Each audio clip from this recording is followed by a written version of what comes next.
오늘 말씀은 누가복음 18장 18절로 30절까지 말씀입니다. 저와 함께 번갈아 가며 읽도록 하겠습니다. 18절 제가 먼저 읽겠습니다. 어떤 관리가 물어 이르되 선한 선생님이여 내가 무엇을 하여야 영생을 얻으리이까? 예수께서 이르시되 내가 어찌하여 나를 선하다 일컫느냐 하나님 한 분 외에는 선한 이가 없느니라. 네가 계명을 안 하니 간음하지 말라, 살인하지 말라, 도둑질하지 말라, 거짓 증언하지 말라, 내 부모를 공경하라 하였느니라. 예수께서 이 말을 들으시고 이르시되 네게 아직도 한 가지 부족한 것이 있으니 내게 있는 것을 다 팔아 가난한 자들에게 나누어 주라. 그리하면 하늘에서 내게 보화가 있으리라. 그리고 와서 나를 따르라 하시니.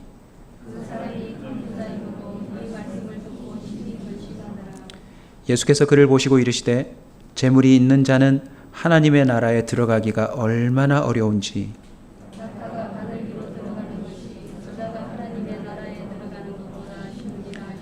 듣는 자들이 이르되 그런즉 누가 구원을 얻을 수 있나이까?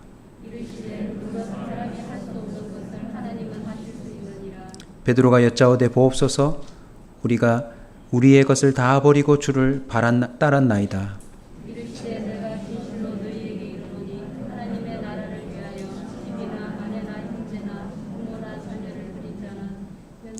다 함께 했습니다. 현세의 여러 배를 받고 내세의 영생을 받지 못할 자가 없느니라 하시니라. 아멘.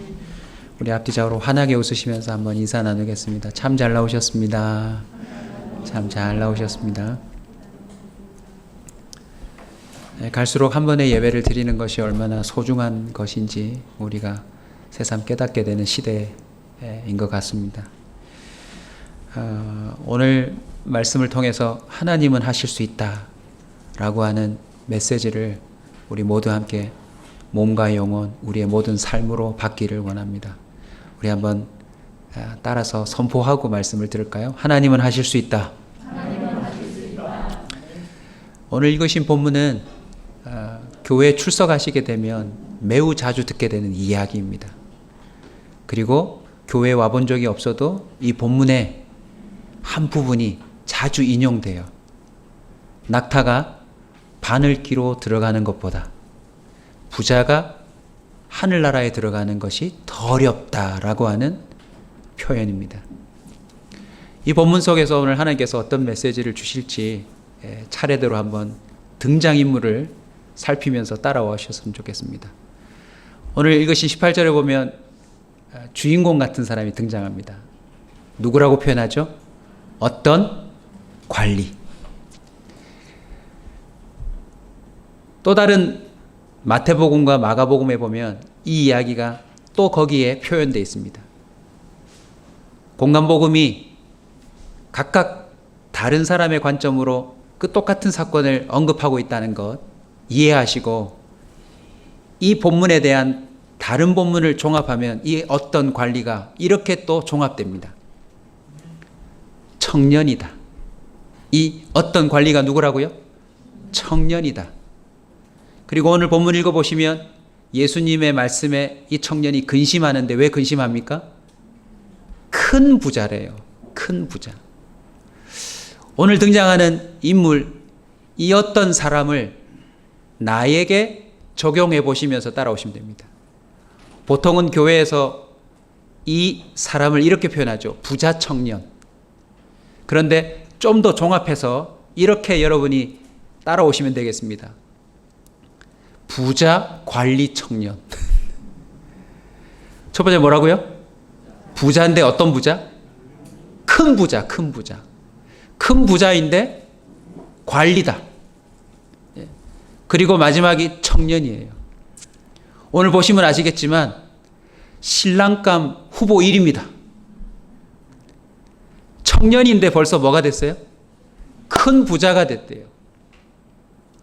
거기다가 한국에서도 공무원은 뭐라고 그러죠?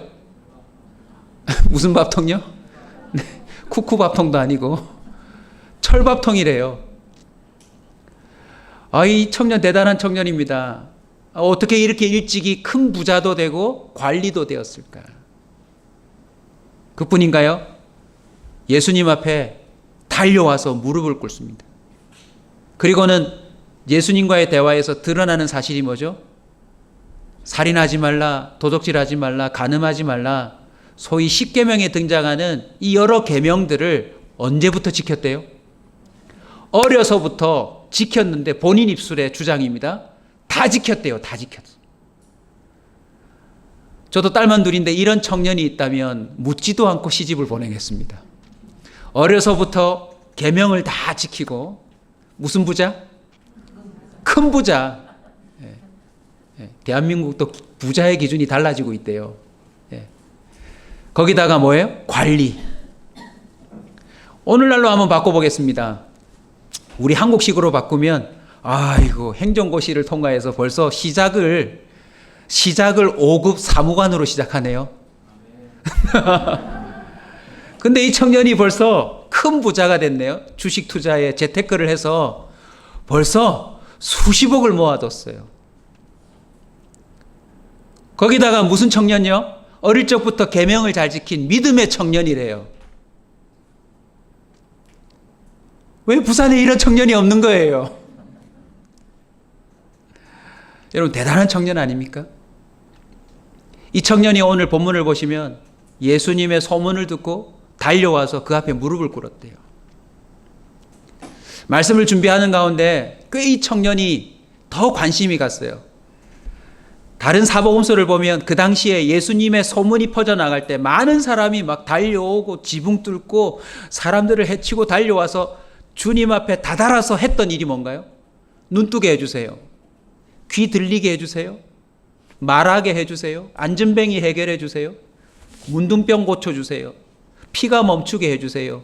귀신 쫓아내주세요. 뭐 이런 것들인데 이 부자 관리 청년이 믿음 좋은 청년이 달려와서 그런 거 얘기하지 않아요. 무엇 얘기합니까? 이제 첫 번째로 등장합니다. 청년의 질문이에요. 내가 무엇을 하여야 영생을 얻으리까? 아주 중요한 질문입니다. 내가 무엇을 하여야 영생을 얻으리까? 저는 오늘 이 예배 시작하면서 목표가 있어요. 적어도 오늘 함께하는 우리 온사 커뮤니티 교회 모든 성도들의 관심이 영생으로 향했으면 좋겠다. 나름 일찍 철이 드는 것 같습니다. 부자도 돼보고 관리도 돼보고 어릴 때부터 자기의 신앙이며 삶의 관리를 꽤 잘한 것 같아요. 청년이 어떻게 간음을 안 할 수가 있습니까? 청년이 어떻게 거짓말을 하지 않을 수 있습니까? 꽤 많은 죄를 지어야 할 텐데 예수님 앞에 와서 나는 이런 거 다 지켰습니다라고 말할 정도로 꽤 자신 있고 당당한 청년이에요. 근데 이 청년이 어디에 관심을 가졌다? 영생. 저는 지난주에 휴가를 보냈습니다. 우리 사역자들이 보통 1년에 한 차례 갖는 정기 휴가에서 주일을 한번 포함해서 2주를 쉬는데 우리 사역자들끼리 코로나로 어려운데 우리 그렇게 휴가 보내지 말고 조용히 성도들에게도 알리지 말고 있는 듯 없는 듯 그냥 5일 정도만 쉬자. 그래서 제 차례가 되어서 여러분에게도 알리지 않고 월화는 일이 있어서 일을 보내고 수요일부터 휴가를 시작하는데 점심을 탁 먹으려고 차를 타고 우리 가족들과 가는데 장례 전화가 왔어요. 그 전화를 받자마자 주님께 이렇게 항변했습니다. 주님, 일복을 이렇게 주시면 안 됩니다. 점심 먹고 바로 차를 돌려 부산을 떠났다가 다시 부산으로 들어왔습니다. 그리고는 다음날 바로 장례식장 가서 어제까지 지방에서 장례를 치르고 왔는데요. 우연의 일치가 아니에요.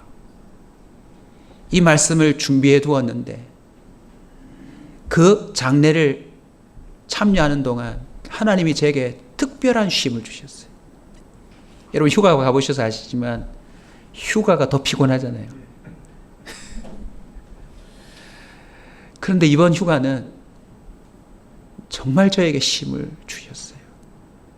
전화 내용이 이렇습니다. 우리 성도님의 아버님인데 경운기를 몰고 밭에 나가 일하고 오시는 길에 그냥 추락사 하셨는데 아무도 발견하지 못해서 그냥 그 자리에서 돌아가신 거예요. 야, 어떻게 이런 일이 있을 수 있지? 이제 그 소식을 듣고 막 달려가는 우리 30대 성도의 소식을 듣고 저 또한 달려갔습니다. 이틀간 장례에 함께 참여하면서 참 인생 덧없다. 그냥 한순간에 끝나는구나. 부산에 또 도시의 여러 임종과 장례식을 참여했지만 시골에서 하는 장례다 보니까 화장장이 변변찮더라고요. 코로나 때문에 사람들도 통제를 하고 있어서 그런지 모르겠지만 제 느낌은 그랬어요. 화장장이 그냥 곧 문 닫을 어느 시골의 식당 같은 분위기.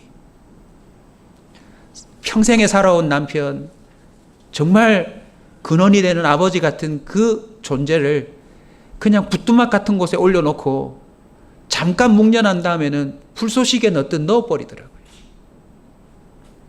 정말 유가족이 아닌데도 기가 막히고 억장이 무너지는 그 먹먹함 속에서 제가 이 말씀을 준비하고 있지 않습니까? 이야, 이 세상에 몰입하다가는 진짜 솔로몬의 말처럼 허무함으로 끝나겠구나. 저는 이번 휴가 때 훨씬 더 가벼워져서 왔습니다. 아, 이 세상에 무거운 짐들을 내가 지고 갈 필요가 없구나. 내가 해결하려고 애쓸 필요가 없구나. 이거 있지도 아니한 건데 그 무게감을 내가 느끼고 살 이유가 없구나. 이 청년은 믿음의 철이 일찍 든 걸까요? 영생에 관심이 있었어요. 여러분은 요즘 뭐에 관심이 있으세요? 이번 폭우를 통해서도 경험했듯 우리의 인생은 한 번에 쓸려 나갈 수 있습니다. 흔적 없이. 보는 눈앞에서 내 딸들도 내 아들도 사라질 수 있습니다. 흙 속에 파묻혀 찾아내지도 못하고 물에 떠내려가 어디 있는지도 알지 못한 채 그냥 그것이 인생의 끝일 수도 있습니다. 근데 과연 그것이 끝일까요?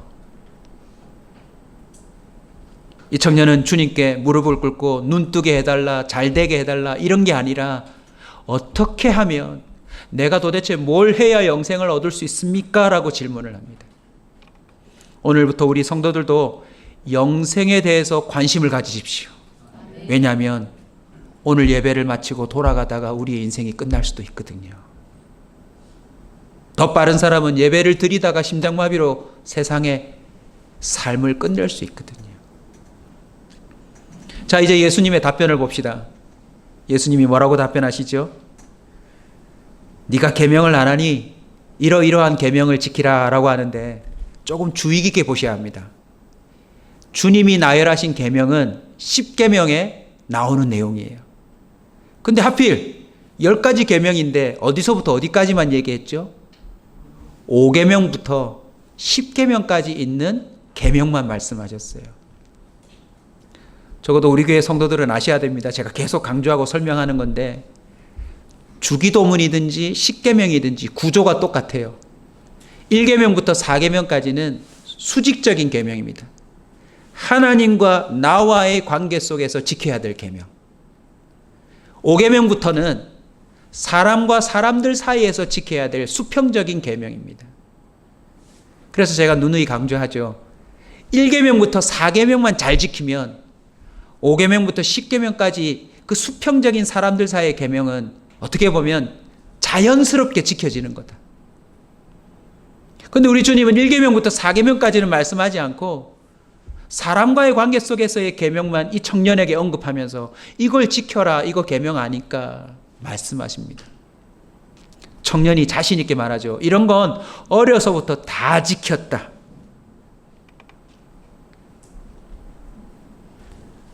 또 다른 본문인 마태복음 19장 20절에 보면 이 청년이 추가해서 이렇게 말했대요. 아직도 무엇이 부족하니까. 와, 이 표현에서 또 하나 발견할 수 있는 사실이 뭡니까? 이 청년은 영생을 얻기 위한 답으로 질문한 게 아니라, 답을 얻기 위해 질문한 게 아니라 본인은 이미 영생에 충분히 관심을 갖고 그 영생을 얻기 위한 노력을 해왔다는 거죠. 이 정도면 영생 얻는 것 아닌가요? 라는 말을 예수님으로부터 듣고 싶었던 것 같아요. 다시요. 부자이고 관리이고 부와 명예, 본인이 모든 걸 갖춰서 살다 보니 이거 그냥 진시 황제처럼 이렇게 끝날 수는 없지 않는가. 이제는 영원한 삶을 가져야 되지 않는가 하는 관심으로 몰라서 묻는 게 아니라 이 정도면 영생을 누려야 되는 것 아닙니까? 혹시 더 부족한 것 있어요? 라고 하는 관심뿐만이 아닌 자신의 영생을 위한 노력이 있었다는 것을 본인이 표현하고 있는 겁니다. 그 다음 예수님의 답변을 더 볼까요? 자, 정리를 좀 합시다. 청년의 물음이 뭐였다고요? 내가 무엇을 하여야 영생을 얻으리까? 예수님의 답변 1, 무엇이었습니까? 이러이러한 계명을 지켜야 된다라고 말합니다. 그러자 다 지켰대요.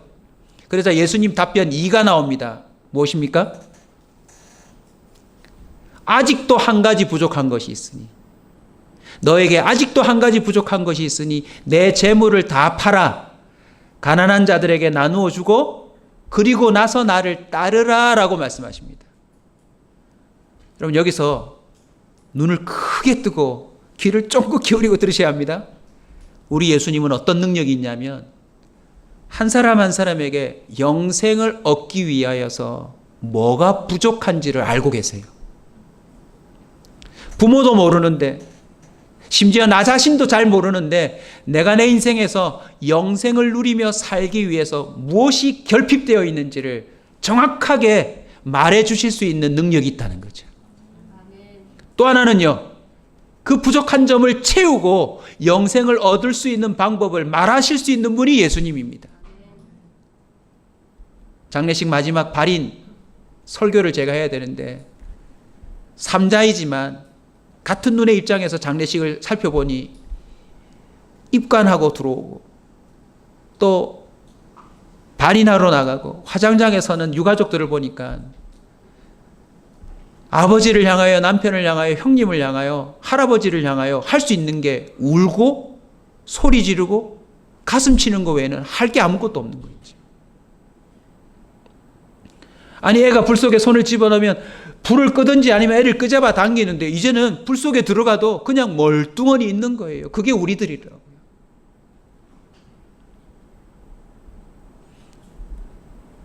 누구도 영생에 대해서 말해주지 못합니다. 그런데 우리 예수님은요, 죽고 난 이후에 영생을 누리는 그 비결에 대해서 말씀해 주실 수 있는 분이라는 거죠. 청년은 이 말씀에 실망했을 거예요. 아직도? 아니, 이 정도 했으면 됐지 않는가. 거의 완벽한 믿음의 청년인데 도대체 뭐가 더 필요한가. 예수님의 말씀을 보면요, 청년을 향하여 주님이 요구하시는 게 있어요. 이 청년 소개를 제가 어떻게 했죠? 부자, 관리, 청년인데 예수님의 답변은 부자 떼고 관리 떼고 그러고 따라오라는 거죠. 재산의 일부를 파는 게 아니라 네 재물을 다 팔아라. 그리고 나누어 주어라. 이거 부자의 타이틀을 내려놓으라는 거예요. 그리고 나를 따르라고 했으니까 여러분, 공무원이 예수님 따르려면 어떻게 해야 되죠? 사직해야죠.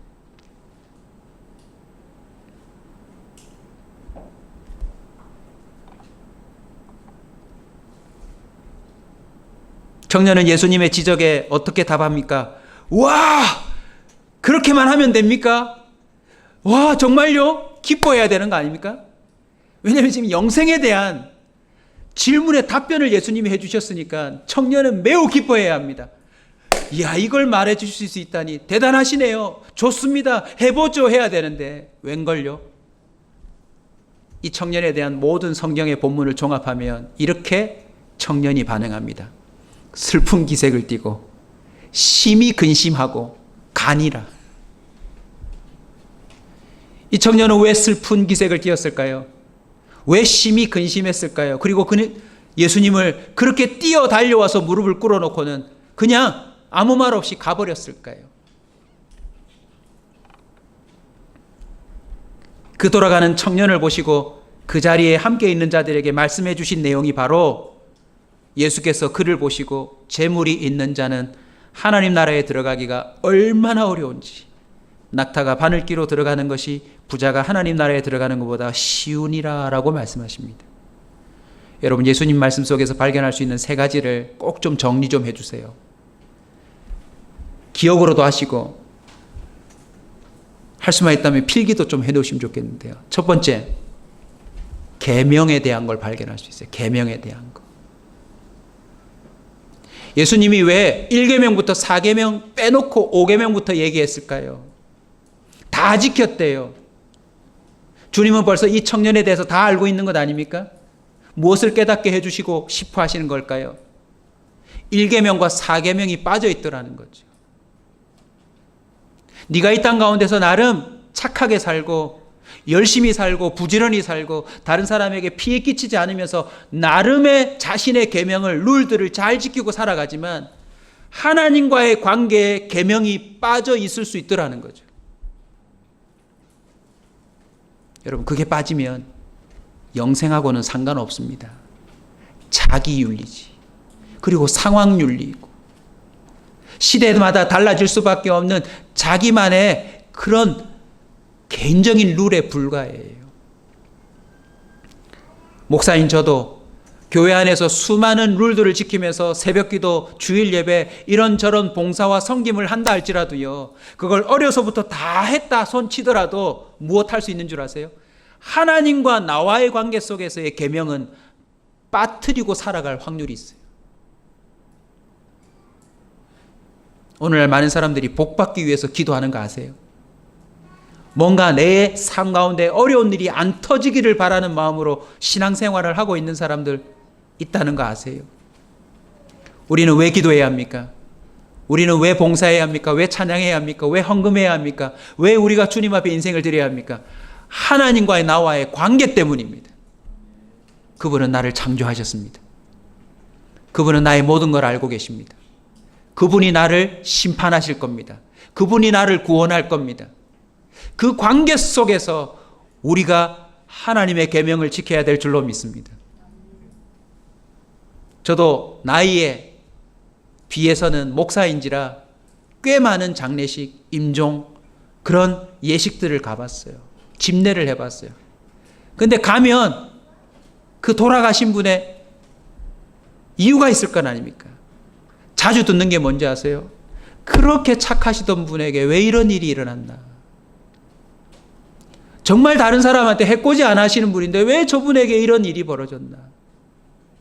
정말 부지런하셨는데, 정말 마음이 온유하셨는데, 그분이 착하게 사셨던 삶들에 대해서 이야기하면서 이 죽음에 대한 것이 뭔가 걸맞지 않은 것처럼 고백할 때가 많더라는 거죠.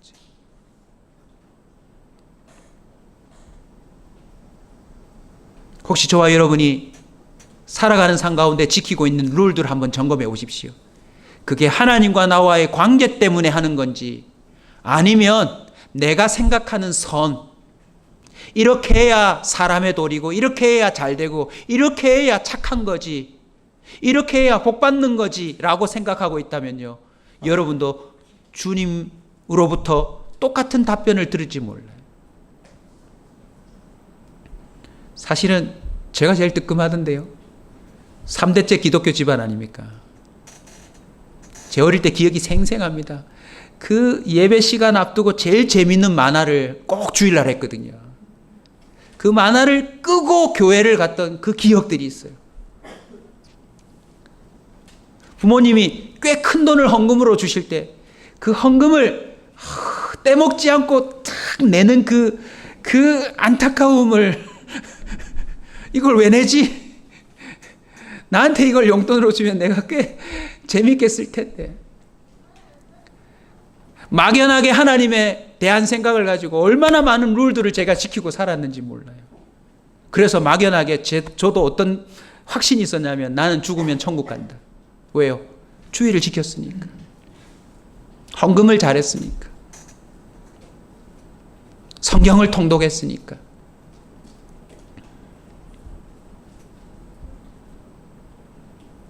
하나님과의 관계 속에서의 그 본질적인 계명은 생략된 채 내가 생각하는 인생의 룰들을 지키면서 나름 나에게 뭔가가 보장되어 있다고 착각하시면 여러분 큰일 납니다. 큰일 납니다. 두 번째, 예수님 말씀에서 기억하셔야 될 게 영생이라는 가치입니다. 영생. 오늘 예수님의 답변에서 이 청년이 들통난 게 있어요. 이 청년은 영생의 가치를 모르고 있다. 여러분, 이 청년이 얼마나 재산을 가졌는지 모르겠습니다. 그러나 대략 한번 추산해 봅시다. 이 청년이 보통 이 유대 문화, 이 당시의 문화로 치면 30살 때 관직에 오를 수 있거든요. 뭐 우리는 약관 몇 세 이렇게 말하지만 30살 때 이 나라에는 보통 관직에 오릅니다. 그럼 이 청년이 30살 부자인 관리라고 봤을 때 이 청년의 재산을 100억으로 칩시다. 여러분 이 정도면 큰 부자 맞죠? 재산 100억에 5급 사무관이다. 신앙 좋은 청년이다. 우리 박수 한번 칩시다. 야, 이런 청년 보기 드물어요, 여러분. 네? 지금 딸 없다고 별로 관심이 없으신데 저는 딸만 둘이기 때문에 이런 청년을 찾고 있습니다. 그럼 이 청년이 1년에 1억씩만 써도 80세에 죽는다고 칠 때 몇 억을 쓸 수 있나요? 50억밖에 못 씁니다, 여러분. 근데 이 청년이 영생을 얻기 위해서 이렇게 하라고 말하는데 그는 슬픈 기색을 띱니다. 무엇이 들통난 거죠? 영생의 가치를 모르는 거예요. 더 심각한 것은 자기가 선한 선생님이여라고 찾아온 이 예수님의 가치를 모르는 겁니다. 여러분도 교회에 왜 오십니까? 복받기 위해서가 아닙니다. 우리는 영생의 문제를 해결하기 위해서 여기 오는 것입니다. 죽음 뒤에 비참하게 그냥 그렇게 불에 타서 흙이 되었다가 나중에 세상이 아무것도 없는 건 줄 알았는데 악한 자의 부활로 심판에 이르러 영원한 지옥에 가는 존재가 되지 않기 위해서 우리는 여기 오는 겁니다. 많은 종교에서도 불로장생을 외치지만 여기 주님이 진정 구원의 복음이라는 사실을 믿고 우리 오는 것 아닙니까?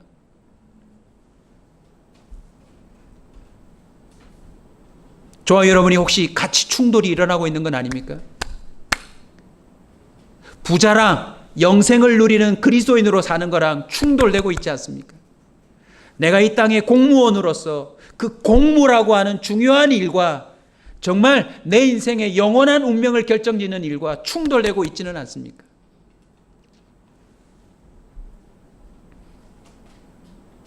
세상의 가치에 몰입된 만큼 영원한 가치를 추구함에 있어서 어려움을 겪는다는 사실을 우리 예수님은 보여주고 계세요.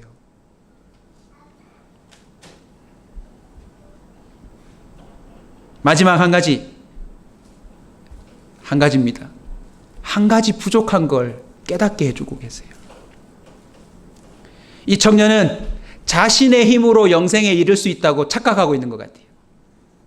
자신의 힘으로. 예수님이 계명을 얘기하기 전에 날 선한 선생님으로 부르지 마라. 오직 선한 분은 누구밖에 없다. 하나님밖에 없다라고 칭찬을 주는 듯 하지요.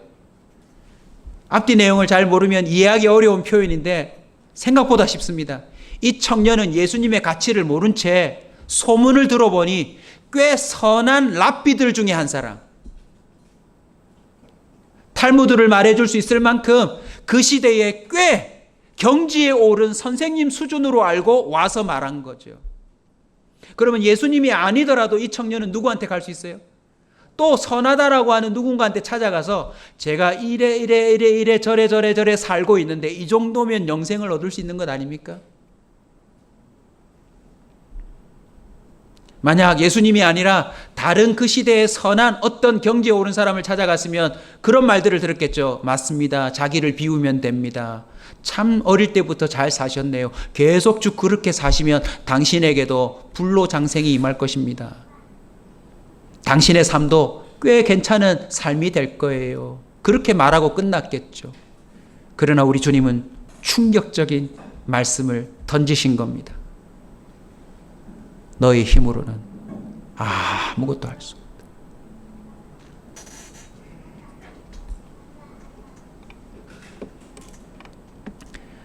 오늘 누가복음 18장을 읽으셨는데요. 오늘 주일이니까 여러분의 사적인 생활을 좀 내려놓으시고 저녁 때 누가복음 16장을 꼭 읽어보세요. 누가복음 16장에는 사후 세계에 대한 이야기를 예수님이 직접 얘기합니다. 여러분 죽고 나면 어떻게 될지 궁금하지 않으세요? 저는 최초로 사후 세계를 진지하게 생각한 게 언제냐면 저희 외할아버지가 돌아가셔서 화장터에서 화장을 하고 나왔는데 저희 할아버지 뼈가 굉장히 튼튼하셨대요. 그래서 보통은 화장하고 나서 쭉 이렇게 나오면 지금은 보여주지 않고 그걸 분쇄해가지고 그냥 함에 담아서 주지만 제 어릴 때는 어땠냐면 그 들어간 침대 그대로 문이 열리면 싹 나왔어요. 그리고는 자석을 갖다가 그 위에 대니까 관에 박힌 못들이 착착착착착 붙더라고요. 거기에 이물질 쇠 같은 것들을 걸러내고 그걸 보여준 다음에 그걸 쓰레받기로 담아가지고 방앗간에나 있는 그 기계에다가 툭 집어넣으니까 덜덜덜덜 떨면서 가루가 되어 나오더라고요. 저희 할아버지 들어가시고 우리 앞전에 하신 다른 상갓집을 이렇게 구경했어요. 왜냐하면 처음이니까. 다 비슷하게 하는데 저희 할아버지는요, 꽤 뼈가 생물 시간에 봤던 그 모형, 그 뼈들처럼 꽤 온전하게 나오시는 걸 보고 제가 충격 먹었어요. 며칠 전에 나랑 대화했는데 저렇게 불에 타서 뼈만 나오는 걸 보고 영혼이 반드시 있다. 영혼이라는 게 반드시 있구나. 그때부터 저도 사후 세계에 대해서 매우 관심을 가지기 시작했습니다. 누가복음 16장이 사후 세계에 대해서 누가 얘기해 줘요? 여러분 사후 세계에 대해서 이 노파심에서 말씀드리는데 나는 천국을 보았다 뭐 이런 책들 나오잖아요. 절대 사지 마세요. 절대 사면 안 돼요. 사기만 해봐라. 여러분 그거는 맞을 수도 있지만 아닐 확률이 거의 90% 이상입니다. 예수님이 직접 말씀하셨어요. 16장에도 역시 누가 등장합니까? 날마다 잔치를 벌이는 부자가 나오고 그 집 앞에서 헌대를 핥으면서 그 잔치 주인의 상에서 떨어진 부스러기를 먹는 거지 나사로가 나옵니다. 그런데 이 두 사람이 죽어요. 결국 다 죽는다는 거죠. 부자도 죽고 가난한 자도 죽고 남자도 죽고 여자도 죽고 애도 죽고 어른도 죽고 모두가 죽는데 죽고 난 다음에 운명이 바뀝니다. 부자는 지옥으로 가고 가난한 헌데 할았던 그 거지 나사로는 아브라함 품에 안겨요. 근데 이걸 권선징악의 이야기로만 하시면 안 되고 이 부자의 그 캐릭터를 본문에 따라서 쭉 읽어보면 이 부자는 꽤 덕망이 있는 유태인입니다. 이도 역시 이 부자 청년처럼 계명을 지켰을 확률이 높아요. 어쩌면 이 부자 청년이 이 본문을 그냥 넘어갔다면 이 사람이 됐을지도 모르죠. 이 본문에서 주님이 말씀하시는 게 뭔지 아십니까? 마태복음 산상수훈에서 주님이 말씀하신 직접적인 설교에 연결돼요. 한번 따라 합시다. 심령이 가난한 자는 복이 있나니 천국이 그들의 것이며. 심령이 가난하다는 게 뭡니까? 영생의 가치를 알아버렸다는 겁니다. 내가 아무리 억만금을 재산으로 모아도 이 재산이 영생을 얻는데 아무런 효험이 없다라고 하는 그 빈털터리를 선언하는 겁니다. 내가 5급, 4급, 1급까지 올라온 꽤 명성 있는 권력자이지만 그 영생을 얻기 위한 죽음의 문턱에서는 나는 땡전 한 푼 권력과 힘을 발휘할 수 없는 빈털터리입니다라고 고백하는 심령의 가난함, 그 사람이 결국은 영생을 얻는데요. 여러분 기도한다는 거 새로 해석하십시오. 기도는 자신의 가난함을 인정하는 겁니다. 내가 아무리 먹어도 배부를 수 없음을 주님 앞에서 인정합니다. 내가 아무리 높아져도 주님 앞에 결코 높아질 수 없음을 인정합니다. 나는 단 한순간도 단 하루도 하나님의 은혜가 없이는 살 수 없어요 라고 하는 그 가난한 상태를 고백하는 게 기도입니다. 여러분. 오늘부터 진정한 애통함으로 한번 기도해 보세요. 말씀을 마무리하려고 합니다. 이 낙타 이야기를 한 다음에 청년이 갚버렸죠. 그리고는 난데없이 거기에 함께 있던 자들의 정체가 드러나는데 누구냐면 제자들이에요. 그 중에 특별히 베드로가 뭐라고 그러죠? 갑자기 손을 들고 저요! 저 다 버렸어요. 다 버렸어요. 이렇게 말합니다. 맞죠 여러분? 주님 저는 다 버렸습니다. 그러자 예수님 말씀이 뭐라고 하시죠? 그래 현세에 아주 중요한 편입니다. 지금 너희들이 살아 숨쉬는 이 시대에 부모나 형제나 자매나 전토나 오해는 마십시오. 예수 믿는다는 것이 곧 사표를 내고 모든 재산을 버리고 형제 자매 인연을 끊는 걸 말하는 게 아니라 가치의 관계에서 말하는 겁니다. 현세에 나를 위하여 부모나 자식이나 전토나 그러한 것들을 버리는 자는 하늘로부터 보화가 있을 것이니라. 할렐루야. 그리고 다른 본문 종합해 보면요, 그 하늘의 보화가 단순히 우리가 생각하는 부귀 영화가 아닙니다. 그 가치를 인정하는 순간 이 땅 가운데서 박해도 있을 거래요. 고난도 받아야 된대요. 그리고 나중에는 먼저 된 자가 나중되고 나중된 자가 먼저 되는 그런 인생의 역전이 부탁드렸던 누가복음 16장처럼 일어날 거래요. 감사하게도 하나님이 뭐라고 말씀하시죠? 제자들이 이 예수님의 이야기를 통하여서 궁금증이 생겼어요. 자, 설교 끝나기 전에 종합하고 마칩시다. 부자 관리 청년이 나타나서 질문 하나 했습니까? 뭡니다? 내가 무엇을 하여야 영생을 얻으리까? 예수님의 답변이 1, 2, 3로 갑니다. 1번이 뭐였죠? 계명을 지켜라. 그랬더니 다 지켰대요. 주님의 답변 2가 나옵니다. 뭐라고 하죠? 그러면 재산을 다 팔아서 가난한 자들에게 나누어 줘라. 그리고 나를 따르라 라고 얘기합니다. 그러자 슬픈 기색을 띠고 떠나버렸죠. 그러죠? 떠난 다음에 주님의 말씀이 이어집니다. 낙타가 바늘기로 들어가는 것보다 부자가 하늘나라에 들어가는 것이 훨씬 더 어렵다고. 그러자 제자들이 뭐라고 말하죠? 자, 이제 제자들의 질문이 나옵니다. 한번 따라서 합시다. 누가 구원을 얻으리까? 제자들이 가만히 예수님의 이야기를 들어보니까 구원 얻을 자가 없는 거예요. 구원 얻을 자가. 주님의 답변 세 번째 마지막에 나옵니다. 사람은 할 수 없으되 하나님은 하실 수 있다. 여러분, 하나님이 하실 수 있다는 의미가 뭘까요? 이 부분을 이렇게 이해하시고 기도하면 되겠습니다. 첫 번째는 주님이 지금 잠시 뒤면 무슨 일을 하실 거죠? 영생을 추구하면서도 영생을 위해서 자신의 재산과 자신의 명예와 자신이 소중히 여기는 걸 하나도 버리지 못하는 가치 충돌자에게 예수님이 곧 얘가 영생을 얻을 수 있도록 하나님의 가치를 내려놓습니다. 신으로서의 체면을 다 내려놓습니다. 사람의 몸을 입죠. 목수의 아들이 되죠. 아주 성경은 읽으면 읽을수록 정말 이빨이 딱딱 맞아 떨어지는데요. 부자 관리 청년 앞에 가난한 목수의 아들 청년 예수가 딱 서시는 거예요.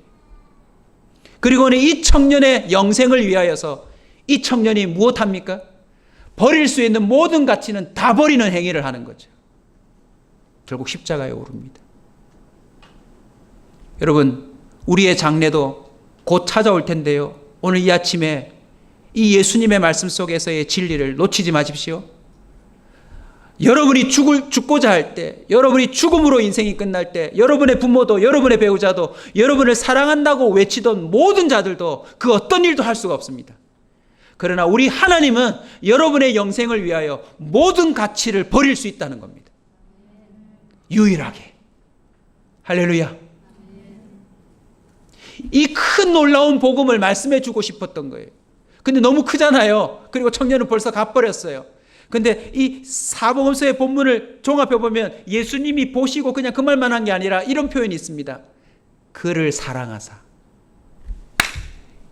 여러분, 이 청년과 이 예수님과의 대화는 그냥 돌아감으로 끝난 게 아니에요. 충분히 찾아볼 수 있습니다. 예수님이 얘를 뭐 했다고요? 사랑하셨대요. 그리고는 세 번째 답변이 뭡니까? 사람이 할 수 없는 것을 나는 할 수 있다 아닙니까? 뭘 해도 영생에 이를 수 없는 인류의 그 무가치함 속에 주님은 모든 가치를 희생할 수 있고 투자할 수 있다는 것을 지금 보여주신과 동시에 개인적으로는요, 이 청년이 나중에 어떻게 됐을 것 같으세요? 자, 한번 생각해 봅시다. 믿음의 눈으로. 이 청년은 곧 예수님의 십자가 죽음을 보고받았을 겁니다. 왜? 관리니까. 일반 평민이 접근하는 것보다 훨씬 더 고급 정보에 접근해서 예수님이 죄 없다는 사실과 그 재판의 기록뿐만 아니라 어떻게 어떤 과정을 거쳐서 십자가에 못 박혀 죽었는지를 이 청년은 다 봤을 겁니다. 본인이 달려가서 선한 선생님이라고 나의 영생의 문제에 대해서 답변을 줄 거라고 생각했던 그 예수가 어떻게 죽는지를 다 봤을 거예요.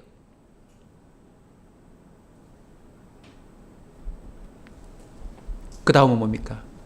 예수님이 부활하셔서 그 부활하신 소식을 관리들이 숨기려고 온갖 작당을 했는데 예수님이 부활하신 후에 제자만 만나주신 게 아니라 수백 명을 만나주셨는데 이 관리에게도 사랑하셨기에 주님이 혹 만나주시지 않았을까요? 하나님은 하실 수 있다라고 하는 그 대단한 선포에 의해서 이 청년이 결국 어떻게 했을까요? 낙타가 바늘기로 들어가는 역사가 일어났을 줄로 믿습니다. 제가 방법 알려드릴게요. 그는 낙타에서 개미 같은 존재로 낮아졌을 겁니다. 주님의 그 십자가를 바라보면서 자신이 관리임내, 부자임내 했던 마음들이 낮아지기 시작하면서 내가 지켰던 계명 그 어떤 것도 나를 스스로 구원할 수 없음을 선언하면서 주님의 그 위대한 가치 희생에 그의 모습이 낮아졌을 거예요. 작아졌을 거예요. 그 유사한 일들이 계속 나타났습니다. 하나님이 하실 수 있다는. 여러분, 옥합을 깨트린 여인 이야기 기억나시죠? 성경은 이렇게 말합니다. 매우 값진 순전한 나드 한 옥합. 이건요, 우리가 내놓을 수도 없는 것들입니다. 현대적으로도 아무리 중요한 가치가 있다고 해도 함부로 내놓을 수 없는 가치를 그 여인이 주님 앞에 그걸 깨트려서 자기 머리칼로 그 주님의 발을 씻겼대요. 주님을 지독하게 핍박했던 바울은 자신의 모든 걸 배설물로 여긴대요. 주님을 위에 다 버렸다고 했던 제자들이 결국은 나중에 배신 다 하잖아요. 버린 게 아닌 것으로 드러났어요. 그런데 나중에 사도행전에 보면 가룟 유다 빼놓고서는 모든 제자들이 주를 위하여 순교합니다. 이유가 뭐죠? 예수 그리스도의 십자가와 그 이후의 부활과 그 이후에 나타나는 성령의 역사하심을 통하여 영생이 진짜 있다는 걸 알아버렸거든요. 그리고 여기에 내 모든 것을 드려야 한다라고 하는 진정한 가치 발견을 그들이 경험한 것입니다. 저는 어제도 그 운구차를 뒤따라가면서 한 40분 정도 시골길을 딱 걷는데요. 매번 갈 때마다 느끼는 마음이 또 왔어요. 다음은 누굴까? 그 다음은 누굴까? 그렇게 말씀을 준비하고 오늘 왔는데 1부 때 저 빨간 의자예요.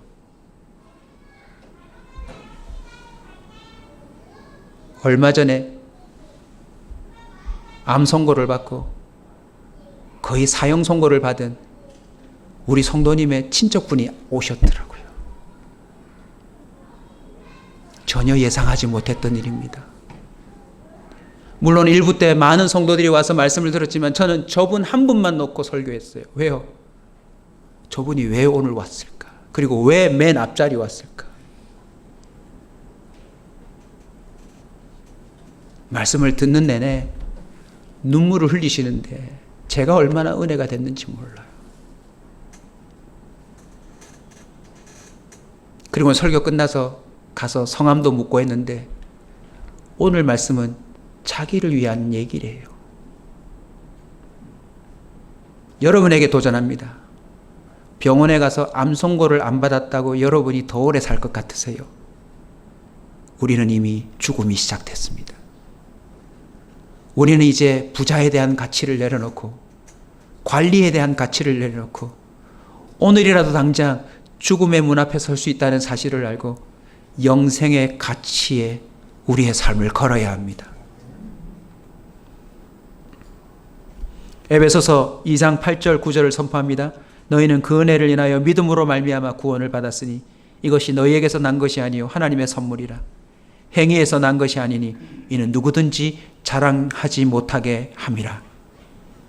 디도서 3장 5절 우리를 구원하시되 우리의 행한 바 의로운 행위로 말미암지 않고 오직 그의 긍휼하심을 따라 중생의 시승과 성령의 새롭게 하심으로 하셨나니 우리 구주 그리스도로 말미암아 우리에게 성령을 부어주사 우리로 그의 은혜를 힘입어 의롭다 하심을 얻어 영생의 소망을 따라 상속자가 되게 하려 하심이라.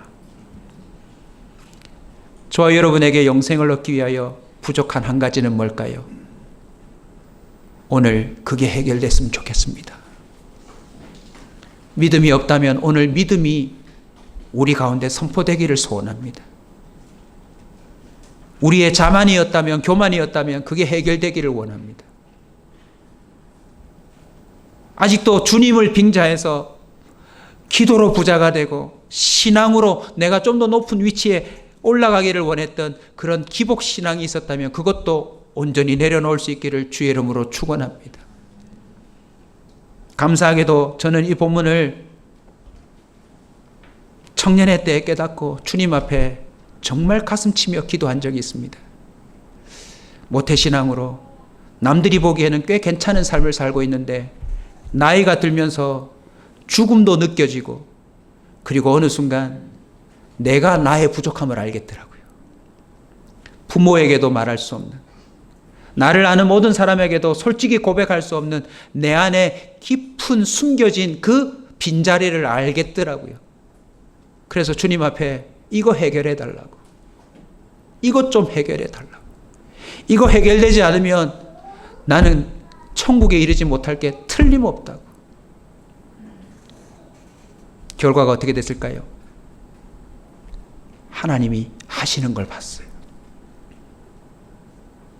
내 손에 쥔 걸 하나씩 내려놓기 시작했고 내가 생각해도 될 수 없을 거라고 하는 일들이 나의 성품 가운데 내가 살아가는 방식 가운데 하나씩 하나씩 가능해지더라는 것입니다. 그리고는 지금은요, 어제도 장례식을 다녀왔지만 저는 오늘 죽어도 괜찮습니다. 아니, 가능한 빨리 예수님이 오셔서 더 세상에 험한 꼴을 보지 않고 가능한 빨리 죽고 싶습니다. 내 정신이 주님께로 말짱할 때 죽기를 원합니다. 왜요? 내년에 내가 또 타락한 목사가 될 수도 있잖아요.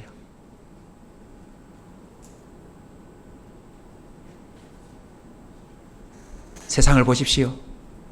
멸망이 코앞에 다다랐습니다. 거의 모든 빙하가 다 녹았고 세상에서는 새로운 화폐까지 만들어서 기하급수적인 부와 명예를 사람들이 추구하고 살지만 이 세상 전체는 이미 타이타닉이에요. 침몰은 시작됐습니다. 내 주를 가까이 함이 내게 복이라. 그 타이타닉 위에서도 마지막까지 하나님을 향한 연주를 했던 그 영화의 한 장면도 놓치지 마시고요. 저와 여러분이 오늘부터 모든 관심을 영생에 두고 이 현세에 살지만 그 삶을 제대로 준비한 지혜로운 자가들이 되시길 주의 이름으로 축원합니다.